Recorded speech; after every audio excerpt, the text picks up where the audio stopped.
মালদা শহরের ফোয়ারা মোড়ে হাতে হাত ধরে মানববন্ধন কর্মসূচি পালন করলেন জেলা বামফ্রন্টের নেতাকর্মীরা। উপস্থিত ছিলেন জেলা বামফ্রন্টের আহ্বায়ক তথা সিপিআইএমের জেলা সম্পাদক কৌশিক মিশ্র, সিপিআইএমের নেতা অম্বর মিত্র, আরএসপি জেলা সম্পাদক সর্বানন্দ পাণ্ডে সহ আরও অনেকেই। তারা সকলে মিলে এদিন হাতে হাত ধরে ভারতের স্বাধীনতা দিবসে ভারতের স্বাধীনতা, সংবিধান, গণতন্ত্র ও ধর্মনিরপেক্ষতা রক্ষার শপথ বাক্য পাঠ করেন।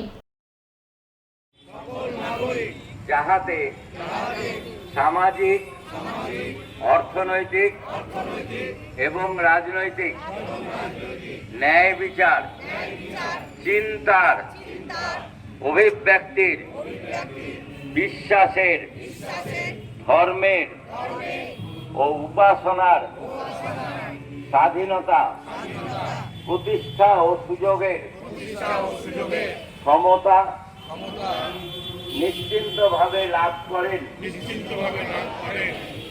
এবং তাহাদের সকলের মধ্যে ব্যক্তি মর্যাদা ও জাতীয় ঐক্য ও সংহতির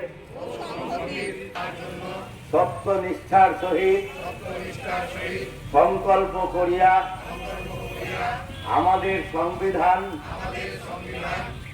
স্বাধীনতা দিবসে আমরা 1949 সালের গণপরিষদে যে সংবিধানের প্রস্তাবনা গৃহীত হয়েছিল, যা ভারত রাষ্ট্রের অন্তরাত্মা হিসেবে আমরা জানি, তার ভিত্তিতেই গোটা দেশের মানুষ পরিচালিত হয়, দেশের সরকার পরিচালিত হয়, রাষ্ট্র পরিচালিত হয়।